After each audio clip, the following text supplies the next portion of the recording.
Okay. Good evening and welcome to workshop number 8. It's hard to believe we're at number 8. We have one more to go after that, which is being brought to you by Toastmasters Leadership Institute. Today's workshop is titled Powering Your Way to Influence, and it is being presented by a distinguished Toastmaster, Ramesh Dewangan. My name is Ravina Suri, and I am your host for tonight. Joining me is Carrie Lynn Morgan, who is our tech guru, and she will be monitoring any questions that you put in chat. Any questions that you do put in chat will be answered by our presenter at the very end. And in the order that they come in. So please make sure you put your questions in as soon as you think of them. Now, before I introduce our speaker, I'd like to thank several teams and a particular individual. I'd like to thank Mighty Prabhu, the district's PR team, the district's tech team, and the district's web team for all the work they've done to make this workshop possible. Now to our speaker. Ramesh Dewangan is a certified coach and trainer and a business consultant with Quantum Vision Consulting. He is a seasoned Valley professional with over 30 years, again, 30 years of experience in marketing, business development, program management, and engineering in the high-tech industry. He is a distinguished Toastmaster, and he's also been a past division governor. He is a member of Cupertino Toastmasters, which happens to be my home club. So go with the Ramesh. Ramesh holds an MBA from the Walter School of Business, UC Berkeley, and he has an electrical engineering degree from NITK in India. Please note that this workshop is being recorded and that Ramesh has graciously agreed to stay behind after his presentation to answer any and all questions that you may have. Now, I ask that you unmute yourself, put your hands together, and give a warm welcome to Ramesh Dewangan. Ramesh, take it away. Thank you, Ravina, for such a tremendous introduction. I don't know how much I deserve. Let me begin. Did you know that even the most introverted person will influence no less than 10,000 people in his or her lifetime, and will influence no less than 4% on a daily basis? So the question is not whether you are influencing. The question is, how well are you influencing?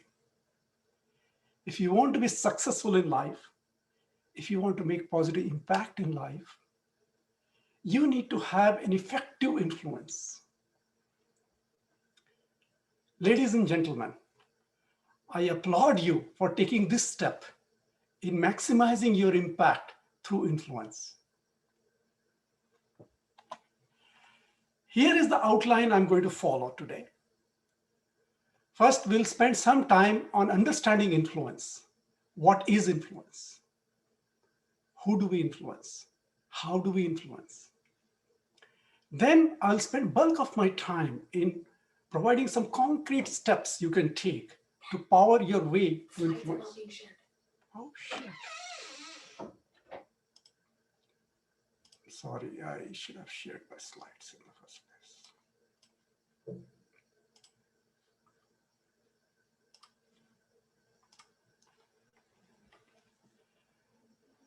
So the outline we'll follow is, first we'll go through understanding the influence. Then I'll spend my bulk of my time in the steps you can take to power your way to influence. Then we will summarize with some call to action, and then we will open up for question and answer.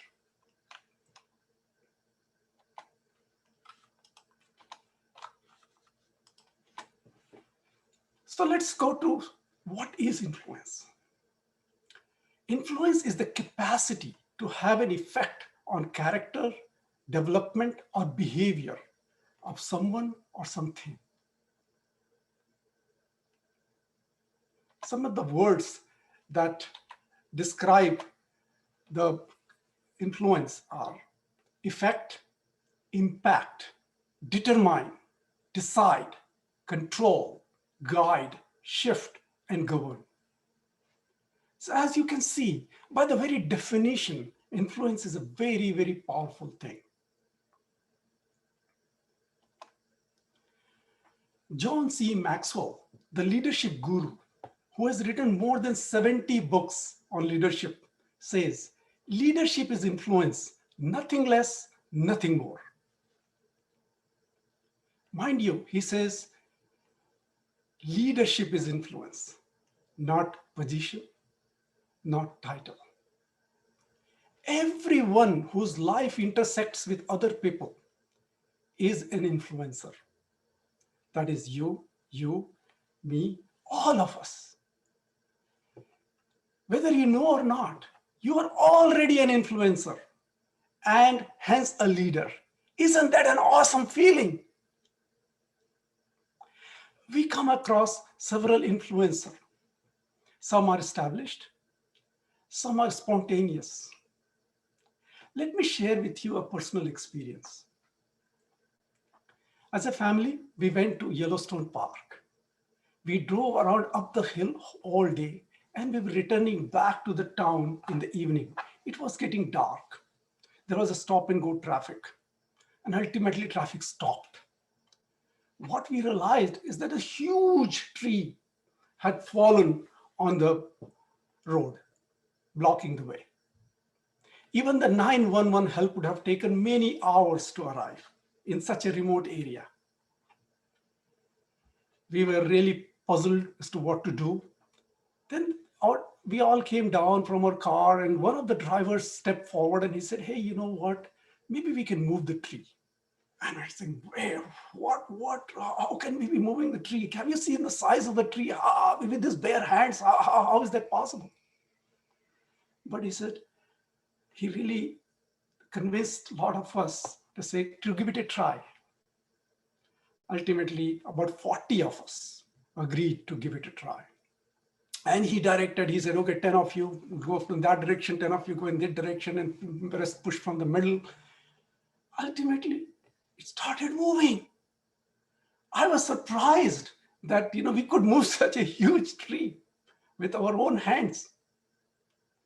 And ultimately, we moved it away all the way out and threw it down the river. Coming to think of it, that person who convinced all of us was an influencer.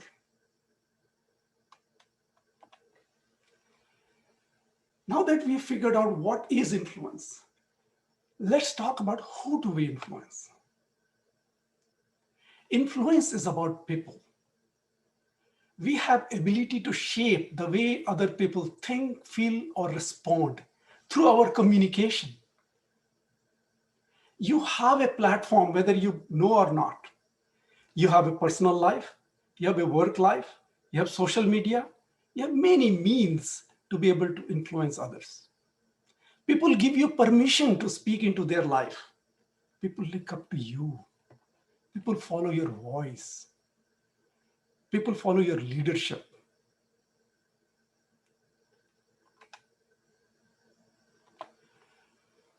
To get further idea on who you influence, let's reverse it up. Let's think about who influenced you. I want you to close your eyes for a moment and think about a person who influenced you the most, who had the greatest impact in your life, who really saw you through, go further in your life.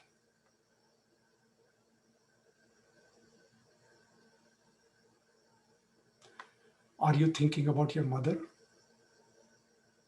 Are you thinking about your father?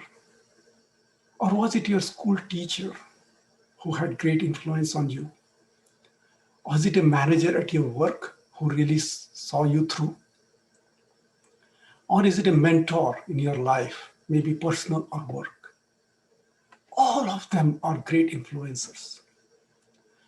When I closed my eyes, I saw my mother. I recall when I was in elementary school, we lived in a small town in eastern India. When my classmates won some race or a competition, their parents would throw huge parties and invited whole neighborhood. But when I got my top grades in my class, my mother would treat me with a spoon of sugar in front of all the family members. That was the joyous moment for me. I looked forward to it. I really got pat on my back through that action. There was no celebration, no elaborate arrangement. My mother influenced me to the value of simplicity. Fast forward many years, I got my MBA degree from Haas School of Business, Berkeley. When I got the degree, again, my biggest award was my son, who was in elementary school, who came to attend and proudly wanted to take a picture with me at the venue. That was my celebration. Again, no parties, no elaborate arrangements. My son was my sweetener. Simplicity continues.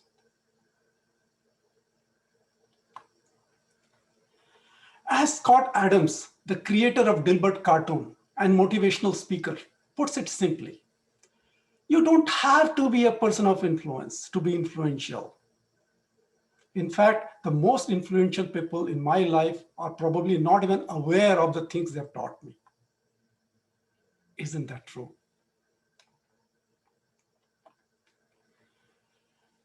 Now that we have covered what is influence and who do we influence, now let's talk about how do we influence. It is extremely important because how you influence really determines how far you'll influence, how many you'll influence, or how long you will influence.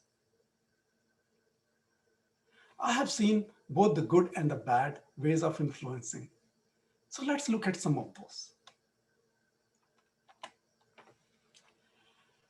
Let's look at some of the negative ways of influencing. And the first one is using force, forcing someone to do something. That's one way of influencing. But is that the right way? No. In this, there is no choice for one of the sides. Do you recall a buzzword called Tiger Mom that was based on a book authored by Amy Lynn Chua, an American professor at Yale? Talked about the strict upbringing of the kids by forcing them to do some things. I didn't see a tiger mom in my childhood, but I saw a lion dad back in my childhood. One of my friend's father used to lock him up to influence him to study more. As you can guess, my friend did everything but study in those hours. While force might work occasionally, it doesn't work most of the time. Second way is intimidation, instilling a fear of negative consequences. When I joined one of the jobs, my manager there had just one philosophy: my way or highway. I came up with some creative ideas to improve the team productivity. And I went to him and I proposed those ideas. And he said, Ramesh, you probably don't know how we work. We know what the process is. We don't need any new ideas. If you want to be in this team, you better follow what we do. You can imagine the effect on me. I felt devalued. My creativity suffered. And I knew that I'm not at the right place.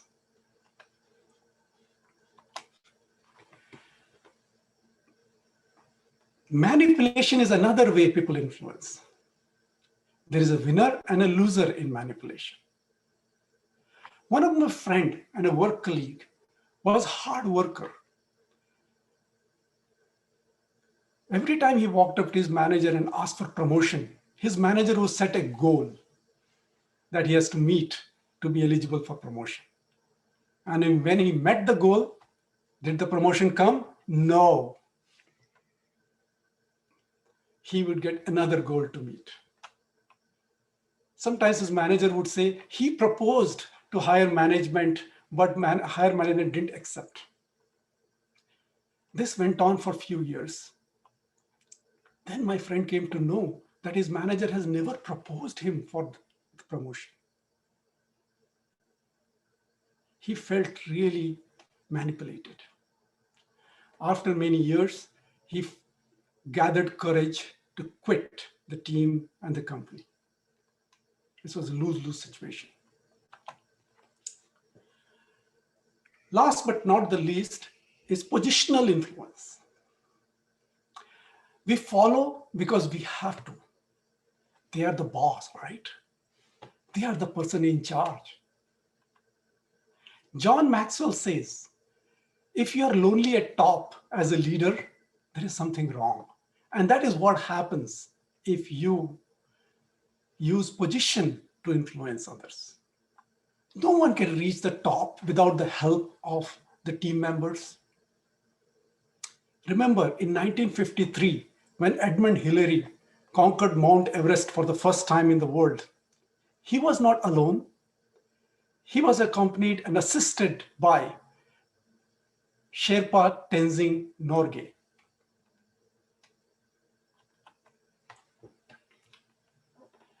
Okay, now that we have looked at a lot of negative ways, let's look at positive ways of influencing. First is exchange. Exchange is really what Stephen Covey calls win-win proposition. You propose some idea, others propose ideas, you discuss and you come up with the best to go forward with, which everyone gets behind. At my work last year, I was heading product marketing of a large product. I was overwhelmed. I was so tired of doing a lot of work that was needed for the product success. I was interviewing few people to offload me from my work. There was one gentleman I interviewed who was from the same company. He worked for a different department. But he was not selected because he was considered too green. He only had 1 year of marketing experience. But in this process, I developed good rapport with him. He came back later with a proposal that he is ready to spend few hours a week to offload me on some projects. In return, he looked for mentorship from my side to teach him about marketing skills. I would consider that as a win-win proposition. The long-term relationship that we developed in that process is a bonus. Another is persuasion. Persuading someone with the right set of arguments to change their mind is a healthy way of influencing. When I moved from India to US 25 years ago, I had to persuade my wife to move because we had 2 young kids. I used all the right arguments, like better quality of life on personal side, better quality of work on the work side, better career opportunities, better air. But the best that worked was there was no electricity blackout in the US because we were really suffering from it in India. Another is respect. We get more influenced by someone we respect. We were influenced by Nelson Mandela because we respected him. We are influenced by Mother Teresa because we respected her. We are more influenced by our parents or teachers as we respect them. One of the persons I respect the most is my uncle. He was a small town mayor. He turned the town upside down. He built great roads, great schools. He made it a tourist destination. He was also a lawyer by profession. I respected him so much, but he would always tell me that don't take law as a profession, because he was tired of walking the fine line between morality and ethics. I was greatly influenced by that, and I never took law as a profession and instead went for engineering. Okay, we have had a lot of information thrown at you. Why don't we do some quiz here? Which negative way of influencing have you observed the most? A, force, B, intimidation, C, manipulation, D, position. Could you write your answers on the chat window, please?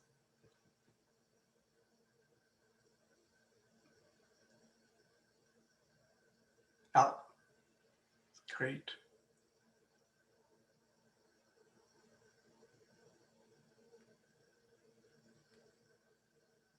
Great. Looks like the two winners are C and D. Manipulation and positional influence is what people have seen the most. That's great. Yes, I mean, that is something I also completely believe that. Thank you for your answers. Okay, now let's get into the concrete steps you can take to improve your influence, power your way to influence. Here are the 6 steps that I have outlined that will power your influence. I denote it as inflect for making it easy to remember. In stands for integrity.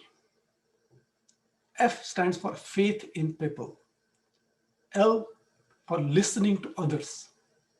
E, empowering others. C for connecting with others. And T denotes extending others. I will cover each of them in greater detail now.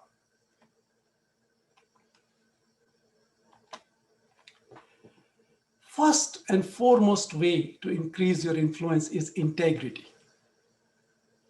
A person with integrity shows high ethics and moral and does the right thing no matter who is watching. Integrity builds relationship and trust. And that is the glue that holds people together. Let me share a personal experience. At my workplace last year, I was struggling with one part of my job. That part was something new to me, wasn't familiar, I needed some training. But I was committed to make that happen. I confided that to one of my work colleagues who I considered friend. Next day, I received a call from my boss asking for a one-on-one, telling me that he heard that there is some aspect of the job I'm not comfortable with. I was astounded, puzzled, felt betrayed. My friend did exactly opposite of what integrity really asks for.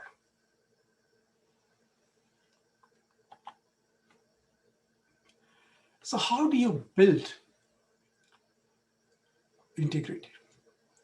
First, commit yourself to developing strong character.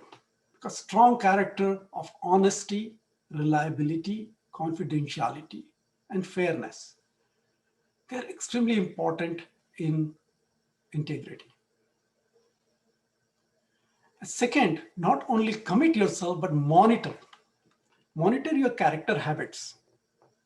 How well do you treat others? Are you transparent with others? Do you fulfill the commitments? Do you keep in confidence, which my friend did not? Do you admit wrongdoing? And so on. And lastly, do what you should do, not what you want to do. Let me challenge you. Look at your to-do list. Are there some items there that has been hanging around for a long time?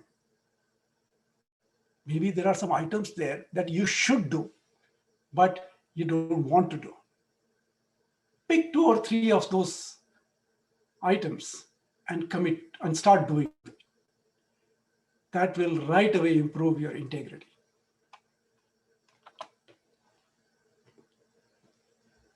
The next is faith in people. Faith in people means recognizing that people make things happen. It's not money, it's not tools that make things happen. It's the people. And there are 4 principles of faith that is true. First is, most people don't have faith in themselves. They lack confidence. They're nervous. They're on edge. Even if you're an experienced speaker, before going to the stage, you wonder at times, would the speech go all right? Would there be any problem? There is always an issue of faith in ourselves. Second is, most people don't have someone who has faith in them, even if they have faith in themselves.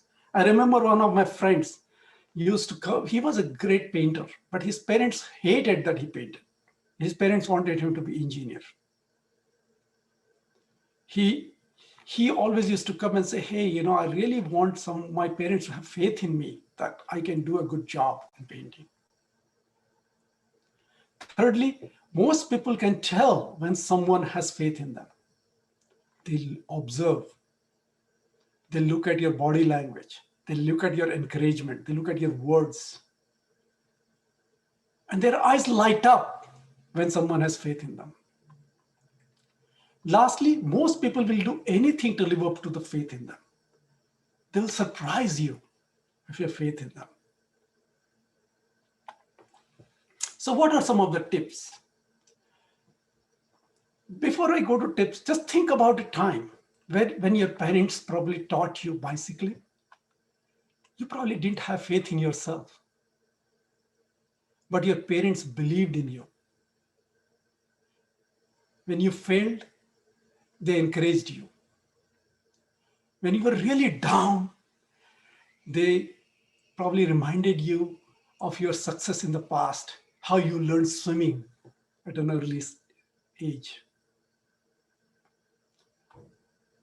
Likewise, the real tip to having faith in people is believe in them before they are successful, like your parents did when you were bicycling. Instill confidence when they fail, like your parents did when you were bicycling. Second, emphasize strength and past successes.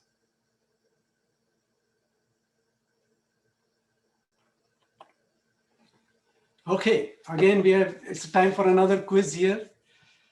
What percentage of our communication is listening as opposed to writing, reading, or speaking?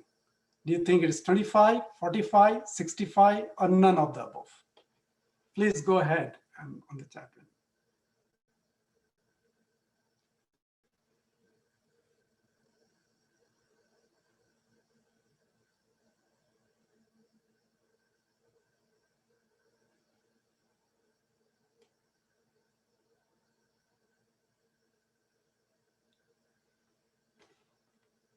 Great. Thank you so much for your answers. Majority of them, you got it right. It is 65. A typical study quoted by Dick Lee and Delmer Hassall of University of Missouri points out that as many of us spend 70 to 80% of our time in some form of communication. We spend 9% in writing, 16% in reading, 30% in speaking, and 45% in listening. Sorry, I said 65. Actually, it is 45% in listening. 45 is the right answer. Now that we figured the importance of listening, let's go to the next step that you can use to improve the influence. It is listening. Everyone knows the benefit of listening. It brings loyalty, respect, relationship, ideas, help. But doesn't happen. Why doesn't it happen?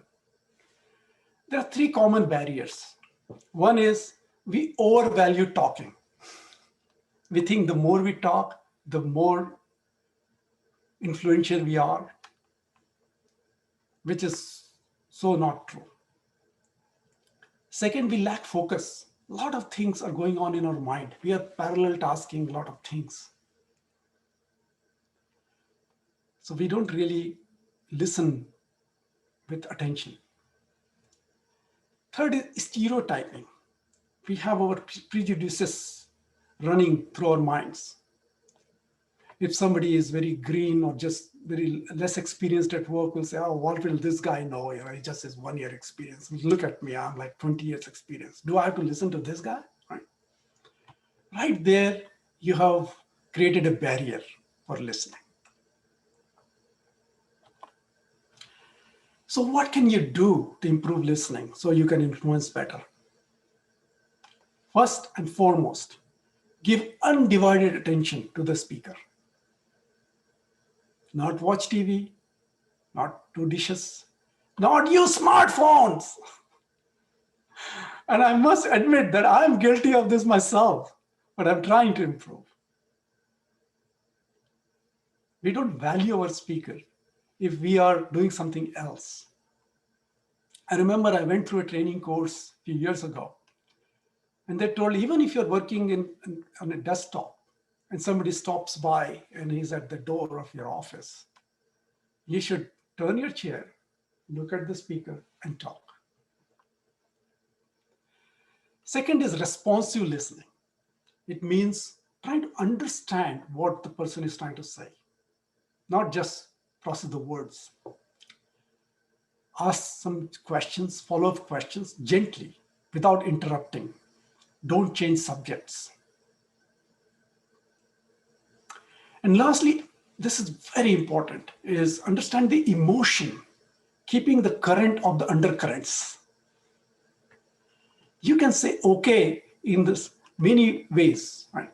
With emotion. You can say okay, okay, okay. So there is emotion, and each emotion gives a different meaning.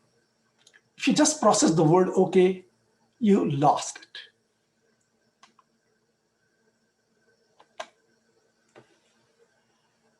Next is empowering others. Empowering others is extremely important for two reasons. One, no one knows everything. And second, no one can do everything. So try not to become bottleneck. See the potential of the people around you and equip them to do some jobs that you are supposed to do. I have a very good personal experience from last year. My dear brother-in-law, I'll call him KD, invited us to his daughter's wedding in New Delhi, India, exactly 1 year ago. It was an elaborate Indian wedding with hundreds of guests. No single person could have handled all the responsibility of the arrangements alone. KD empowered one of his family members, Yogi, to take care of all the logistics, right from picking up the guests, dropping off the guests, the food arrangements, the transportation for wedding rituals, and so on. No one knew Yogi before this event, but he impressed everyone with his diligence. He not only did all of the things properly, but also he dealt with all levels of workers. He made some local decisions. Everyone was very thankful for his work. So the tips of how to empower better is first, evaluate knowledge, skill, and desire. Like how my brother-in-law saw Yogi's potential and he saw him fit for the job. Second, model for them. Show them the way. Publicly show your confidence. Supply feedback. Brother-in-law did exactly that. At any group sessions we had or fun we had, he always made sure talked about how well Yogi is doing. Thirdly, transfer authority. My brother-in-law let Yogi make local decisions, deal with all levels of workers. Nobody had to come directly to my brother-in-law. That is transferring authority.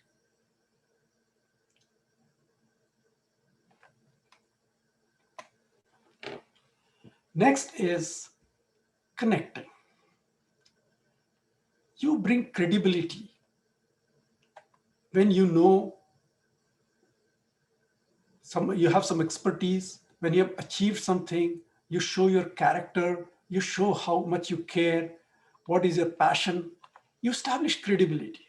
Only when you have credibility that you can connect. Let me tell you a pleasing experience I had connecting with someone. I was 24 years old, working professional back in India. I was traveling in train from a small town, Baroda, to Mumbai, big city. It was a 5 hours train ride. In the train, I saw a person who looked kind of familiar. Then I remembered that one of my good college friend came from that small town, and he had a younger brother. His face looked exactly like my friend. So I was curious. So I took courage and I went to him and I said, "Do you mind if I ask a question?" And he said, "Yes, go ahead." And I said, "Are you brother of a gentleman named Swami Das?" And he said, "No, no, no, I am the only son of my parents." And I was so embarrassed. I said, "I apologize. I'm sorry. I really disturbed you." And he said, "No, no, no, no. You didn't disturb me at all. And you know what? It is a 5 hour journey and I don't have any company. Why didn't you come and sit with me? You seem like a good guy." And we sat there, and I would say that was my most engaging and insightful conversation I've had in my life in the next 4 hours. I learned a lot about the family-run businesses from him. And he also got a lot of good tips from me on job search because he was looking for a job. That's the kind of connection. You don't know when it will come, but you have to make an effort. So the steps for connecting with people: take initiative, like I did in the train. A lot of time we don't really take initiative. We think, "Oh no, I don't know whether I should really connect. I don't know. He should come and ask me. Why should I go ask him?" And that's it. You've created a barrier for connection. Second, look for common ground. Share some common experiences. See, when I approached the person, I didn't know what the common things would be. But it turned out to be so great. We connected at every level. We shared a lot of common experiences. So if you connect with someone who's interested in travel, talk about your travel experiences. Third and most important is respect different in personality, diversity, and backgrounds. A lot of time we step back because we think he's not our same background as mine, or he doesn't have the same personality as mine. And we kind of shut the door. If you respect the differences in the background, diversity, then you can connect a lot better.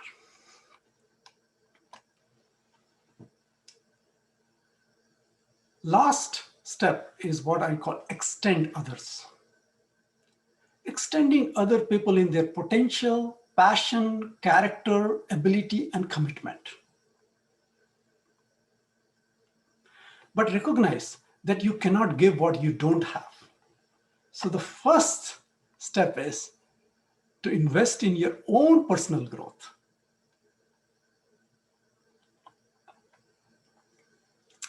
When you have grown yourself, then you can grow people around you. And once you have grown yourself, you have grown people around you, then you can grow surrounding and the organization.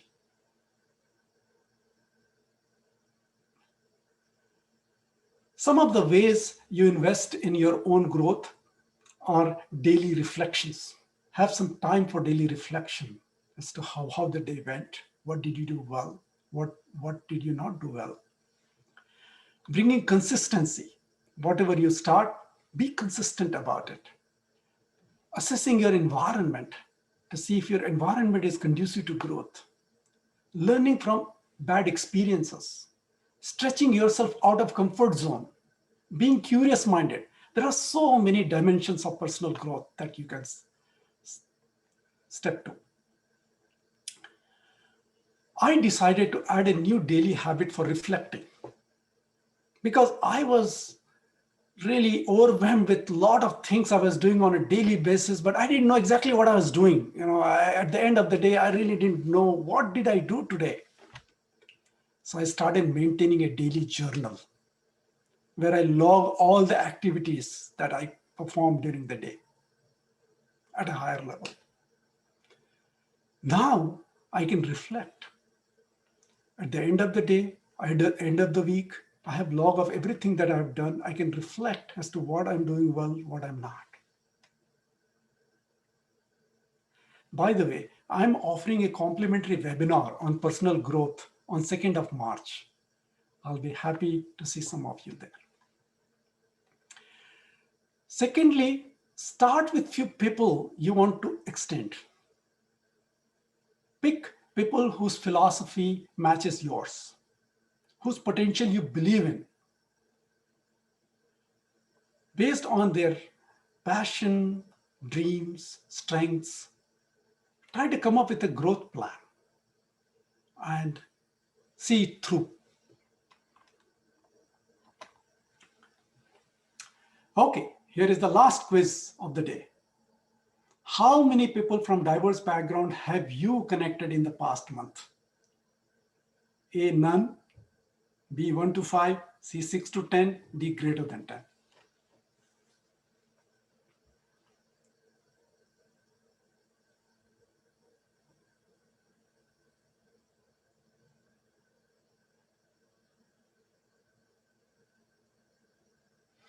I am impressed, I must say, that I am in elite.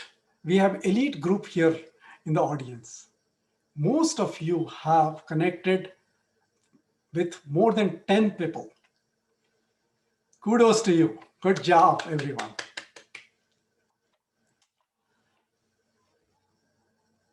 Now let me summarize. Here are some follow-up references that you can use to gather further information. One is a book called Becoming a Person of Influence by John C. Maxwell. That book provides additional steps beyond what I have discussed today in expanding your influence. I highly recommend that book. Second is 15 Invaluable Laws of Growth by John C. Maxwell. That book will give you a very, very good idea about investing yourself to grow personally. Remember, extending others can't happen without you're growing yourself. Third is a book called Everyone Communicates, Few Connect by John C. Maxwell. That is an excellent book in terms of connecting. And lastly, Dale Carnegie's book on influence is an excellent resource. These are all highly recommended read in case you're interested in this topic further. As I mentioned, I'm doing 2 webinars in coming 2-3 weeks. That will be helpful for you. One is a leadership webinar on 23rd of February and a personal growth webinar on 2nd of March. They're complementary. Before I go to summarize, just wanted to let you know that as part of Quantum Vision Consulting, I do consult on several aspects like leadership development, personal growth, business operations, product management, communication, and I offer different kinds of trainings and coaching. So let's summarize. Influence is key to making a positive impact in life. That's the first thing we need to internalize. Second, we talked about understanding influence. We influence others whenever we intersect with people. We don't have to be in a position, or we don't have to have a title to influence. Then we looked at negative and positive ways of influencing, and we saw how powerful the positive influences are.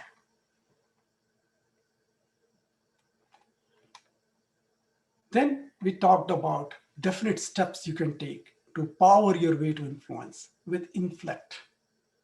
That is integrity, faith in people, listening, empowering, connecting, and extending.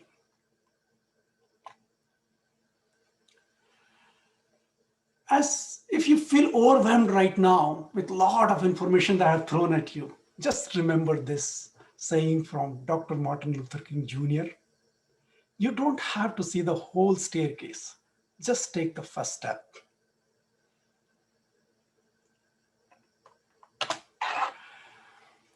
Here are 6 call to action that I have listed. That is something that you can get started with today. First, monitor your character habits this week. Assess yourself. How well do you treat people from whom you can probably gain nothing? Are you transparent with others? Do you tell the whole truth? Do you neglect to fulfill a commitment? Do you quickly admit wrongdoing without being pressed to do so? Do you make difficult decisions when there is a huge personal cost associated with it?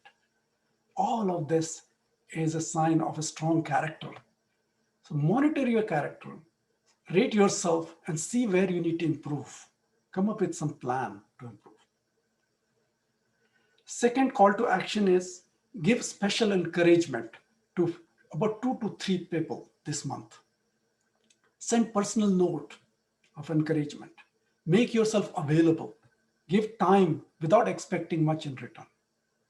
You will see how that will help in your influence. Third is give undivided attention to speaker. Just for 1 week, could you commit yourself to not being distracted when somebody is talking? Put down your smartphone if somebody is talking, or put down turn off your TV when somebody is talking to you. Fourth, start one daily positive habit towards personal growth. I talked about a journal that I started. Likewise, there are so many different ways of improving yourself. Pick one, develop new habit that you will do daily. Could be reading a book, could be listening to a podcast, could be yoga, could be bicycling, whatever. Do something positive every day. Next is find common ground with someone with a diverse background. Challenge yourself to do that. And lastly, find one person with leadership potential to plan the growth. I know I threw a lot of things at you today, but if you could just take these 6 steps and try to do something about it in a immediate time frame, you will see your influence expand significantly. So mark today as the day you shift gears in your life. Commit. You're going to become a leader that leads by influence. You're going to be the best leader you could be. So ladies and gentlemen, question really is, are you ready? Back to you. Thank you, Ramesh. This was absolutely fantastic. Thank you for the call for action. I know I have a couple of things I need to work on myself. Before we go to Q&As, are there any Q&As right now? Okay, why don't I summarize a couple of things, and then we'll, for those who want to stay behind for Q&As, you're welcome to stay behind, and Ramesh is happy to answer any questions that you may have. You will be receiving an email on this workshop, and if you could please fill out the survey that's sent to you so that the district can use the survey results to plan future workshops. We will be having another TLI session sometime this year, so your feedback would be very valuable for us.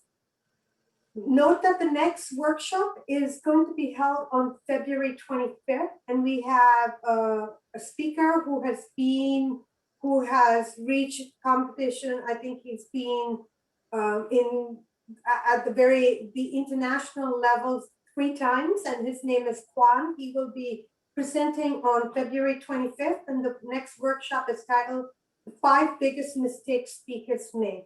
Please be sure to sign up for that. I'm sure you learn a lot, but let's give Ramesh a hand for his wonderful presentation. And at this point, we will stop our recording, and those of you who want to stay behind, please do stay behind.